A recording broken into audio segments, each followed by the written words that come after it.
Anan mara matin kabisa niseme hii mtasikia ama mtasikia?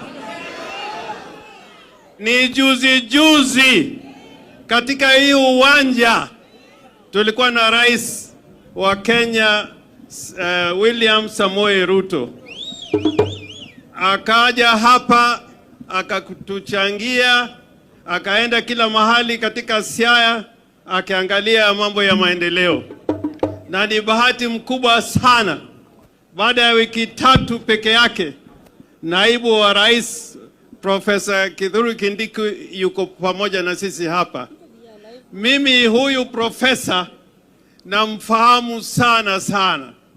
Ni wakili kama mimi, na wakati tulikuwa naye katika Senate alikuwa msemaji hodari sana. Na najua yeye si wakili rejareja, ni wakili ambao amefunza katika shule za university na hata makoti za dunia kama International Criminal Court. Kwa hivyo mimi nakushukuru sana Mheshimiwa Kindiki. Tumekuwa na wewe pamoja, na kiona ukipanda kiti vile umekuwa Deputy President wa Republic of Kenya. The sky is the limit for every one of us. And we welcome you in Siaya with all our heart and our mind. Wangapi wamekaribisha naibu wa rais nione hapa? Senator Oburu, youth leader, wewe anaitwa Gen Z. Naona ile harambee amefanya kama senator ambaye inaunganisha Siaya nzima.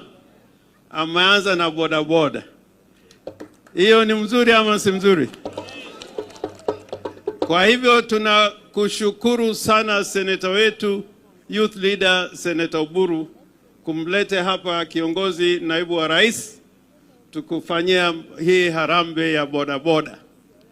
Na mimi kabla hatujafika hapa, na nafikiria Faruku umesema mzuri sana mambo ya Raila Amolo Odinga.